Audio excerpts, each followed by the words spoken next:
Episode 6 of the Ahsoka show, Far Far Away, is out now, and does it live up to the hype from the last few episodes?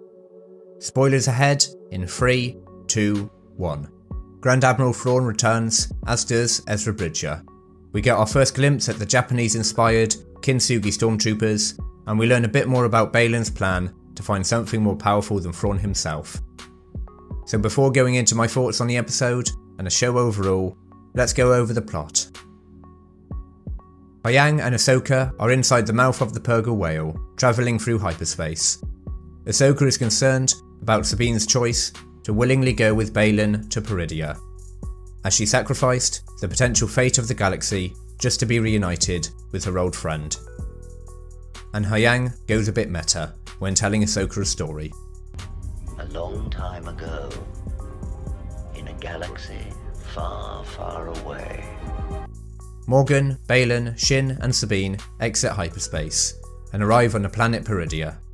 We find out that the planet is where Purrgil whales go to die, which brings into question whether the whales Ahsoka is travelling with will die once reaching Peridea.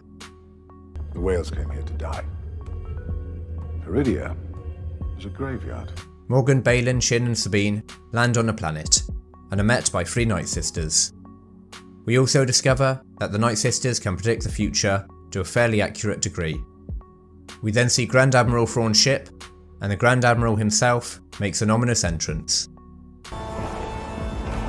What was first just a dream has become a frightening reality for those who may oppose us.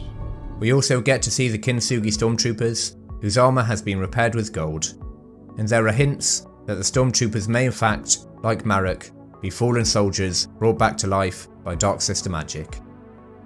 The leader of Thrawn's army is Captain Enoch, who looks incredibly cool, I must say. And this will be a good time to point out, Captain Enoch, his Stormtroopers, and the inhabitants of Peridea, saved from the Night Sisters, are inspired by Japanese warriors of old.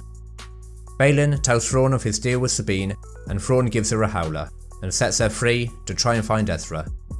Thrawn, as always, has an ulterior motive and sends Baylan and Shin after Sabine, hoping that she will lead them to Ezra so that he can kill the Jedi who seems to have eluded him for many years. Sabine fights off some marauders, and her trusty howler finds a small snail, lobster, crab-like creature belonging to the species known as the Noti. Sabine is led to the Noti community, and she is surprised to find her long-lost friend Ezra among the Noti tribe. The pair reunite, but Sabine is rather coy with the truth of how she managed to travel to Peridea. How did you get here? Let's not talk about that. Baylan discusses with Shin that he feels the presence of a greater power than Thrawn on the planet, teasing that they will find someone or something else in this mysterious new world. The episode closes with the Night Sisters warning Thrawn that Ahsoka is on her way, and Thrawn sends Morgan to deal with Ahsoka and her Purrgils. He also casts doubt on Baylan's loyalties. And yet, he was once a Jedi. So, we must regard him as flawed.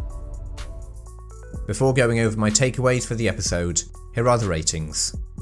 Plot scores 8, entertainment value 8, characters and performances 9, visuals 9, music gets a 7, and the ending scores 8, which leaves my overall score for the episode at 82%.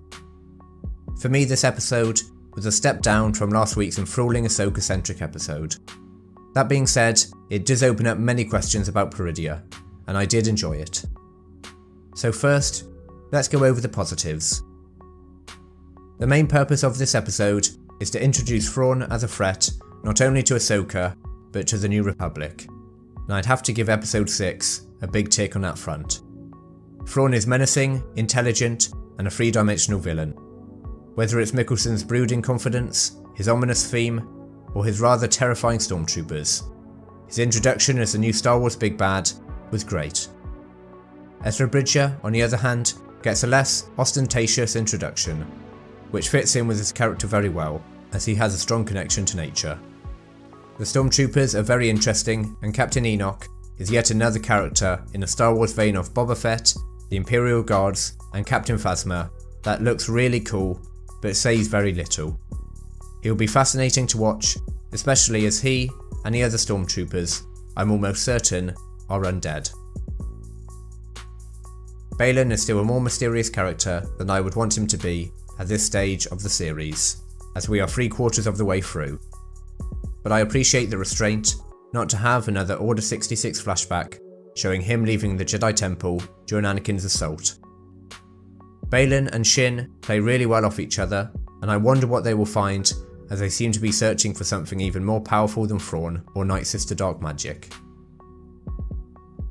The expansion of Star Wars lore in the Ahsoka show is one of its best elements, and although not everything lands, I commend the swing Filoni has taken by introducing a completely new galaxy, which so far seems to be just one planet at the moment, but I guess we'll find out more in future episodes.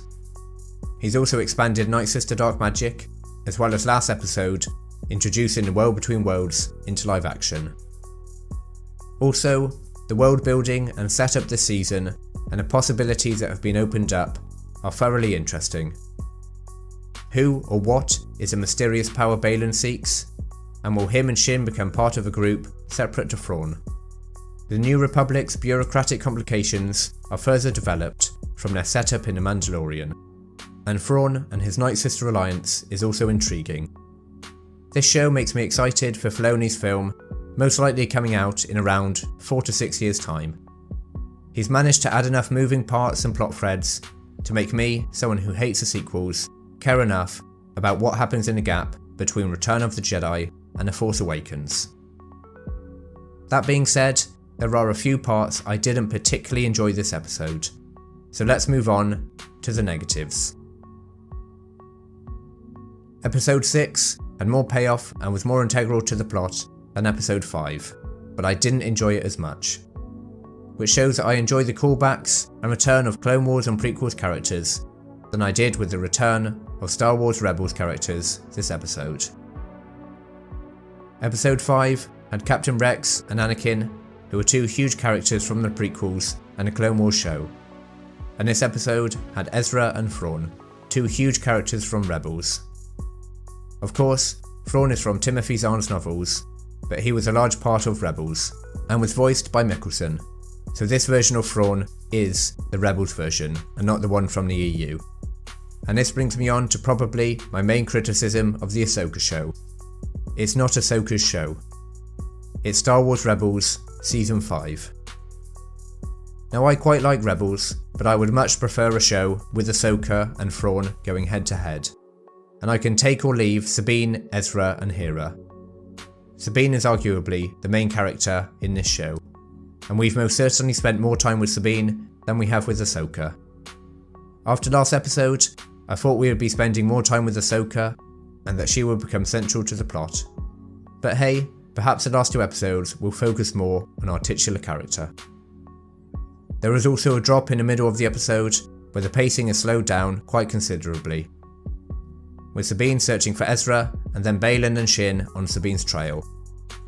The moments with the Howler and Sabine and the Naughty creatures feels quite childish, and out of place with the rest of the episode, and it sort of undermines the grand scale and portentousness of Peridia. As one minute we have Night Sister witches and epic looking Stormtroopers, and then the next we have funny little snail people. It was a bit silly and with a clash of tones. That being said, the visuals were great. Thrawn is a very fascinating character, and the show has still got me hooked. But it's not quite the brilliant episode I was hoping for after Episode 5. Episode 6 scores the same as Episode 1, with an 82% rating. With the exception of Episode 3, I've really enjoyed the series so far, and it's got an overall rating of 86%, which is really good, and puts it just above Mando Season 1 on my series leaderboard. When comparing Ahsoka to the other Disney Plus shows, it sits in 4th place, which unless the last 2 episodes are incredible, I imagine that's where the show will probably stay when I've reviewed all 8 episodes. So now I'd like to know, what do you think about Episode 6? Did you enjoy it more or less than Episode 5? And what do you make of the season overall? Let me know in the comments below. I always enjoy reading your opinions. If you're new here, then perhaps consider subscribing to Film Club. I'll be reviewing every episode of Ahsoka over the next few weeks, and a movie, The Creator, later this month. I've also got an MCU vs DCEU video coming out soon, where I'll try to answer the question, which franchise has had a worse 2023? Thank you for watching, and see you again.